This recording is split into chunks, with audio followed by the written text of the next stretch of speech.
جی دیکھیں آئی پی پی نے اپنا جلسہ کیا، پاور شو کیا، بہت پیسہ پھینکا انہوں نے، لیکن اس طرح سے ریزلٹس نہیں سامنے آئے.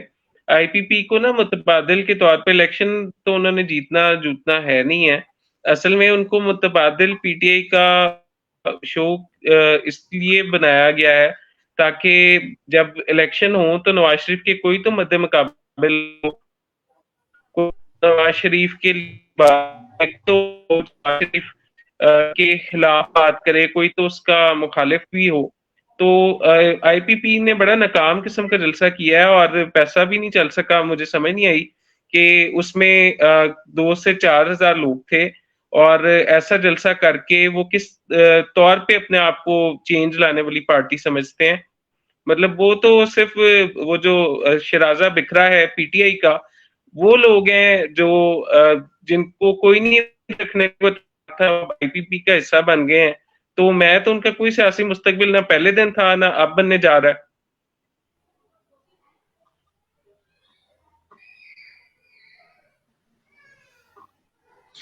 اچھا وقار صاحب، آپ کی کنیکٹیوٹی کا ایشو ہے. میں میم رقیہ غزل کی جانب جانا چاہوں گا. میم بڑی امپورٹنٹ بات آپ کی بھی سوشل میڈیا بول رہا ہوتا ہے، ہم دیکھ رہے ہوتے ہیں، سن رہے ہوتے ہیں. وزیر اعظم نگران وزیر اعظم کاکڑ کہتے ہیں کہ انتخابات کی تاریخ کا اعلان الیکشن کمیشن کرے گا، یہ میرا مینڈیٹ نہیں. ان ساری جو پریس ٹاک ہیں یا جو گزشتہ پریس ٹاک نگران وزیر اعظم کی آپ کو دیکھنے سننے کو ملی ہوگی، جس میں شگری صاحبہ نے بھی سوالات کیے، ڈفرینٹ جرنلسٹ کے سوالات بڑے ٹف تھے اور وہ جواب نہیں دے پا رہے تھے. کیا کہنا چاہیں گے؟ کیا نگران وزیر اعظم اور الیکشن کمیشن آپ کو الیکشن کرواتا ہوا نظر آ رہا ہے؟ دیکھیں بہت شکریہ. مسئلہ پتہ کیا، ہم جتنی مرضی باتیں کر لینا حاصل حصول کچھ نہیں ہوگا. یہ تو ہم ہمیشہ سے سنتے آ رہے ہیں، بلکہ آپ یہ کہہ لیں کہ ہم 1 سال سے سنتے آ رہے ہیں کہ ایسے جو الیکشن ہو جائیں گے اور یہ اس کا ابھی 6 ماہ بعد ہو جائیں گے، 8 ماہ بعد ہو جائیں گے، اور اب کہہ رہے ہیں کہ جنوری کے اختتام پہ ہو جائیں گے. لیکن مجھے ایسا ہوتا کچھ نظر نہیں آ رہا. اس کی وجہ یہ ہے کہ ان کے پاس ووٹ بینک نہیں ہے. ابھی آپ نے آئی پی پی کی بات کی، یہ ایک ڈمی پارٹی ہے، اس کو ووٹ نہیں مل سکتے. آپ کو پتہ ہے ہماری غلط فہمی دور ہو گئی ہے. ہم سمجھتے تھے کہ جہانگیر ترین صاحب جو ہے وہ انہوں نے یہ تمام لوگوں کو خان صاحب کو جتوانے کے لیے انہیں خریدا اور خریدنے کے بعد ان کو عوام میں لے کر آئے اور اس کے بعد سب کچھ ہوا. ہرگز نہیں. کسی نہ کسی شخص میں کوئی نہ کوئی کوالٹی ضرور ہوتی ہے کہ لوگ اس کے پیچھے آتے ہیں. آج جس نہج پر سب کچھ پہنچ چکا ہے، جو حالات ہیں، اتنے برے حالات کے باوجود نہ وہ ٹوٹے ہیں نہ عوام کا عزم و حوصلہ ٹوٹ رہا ہے. اچھا میں یہ بات واضح کر دوں کہ میرا کسی پارٹی سے تعلق نہیں ہے. میں ہمیشہ اپنے اداروں اور ملک و قوم کے لیے ہی لکھتی ہوں اور بات کرتی ہوں.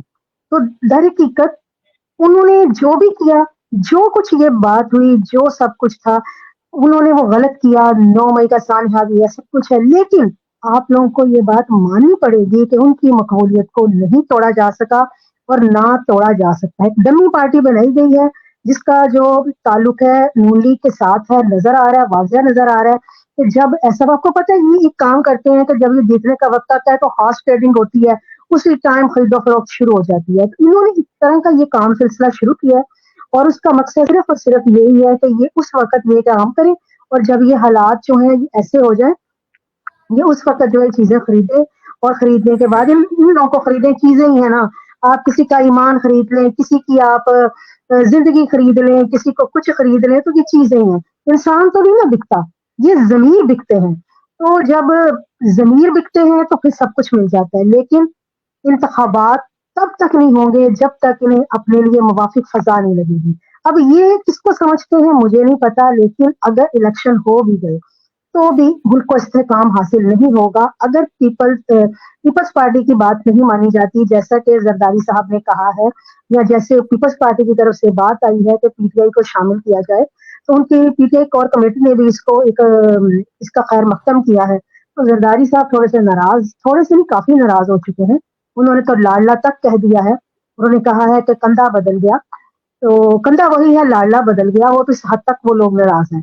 تو اس کا مطلب ہے کہ ان کو ایک نیا گٹھ جوڑ بن سکتا ہے، سیاسی منظر نامہ بدل سکتا ہے.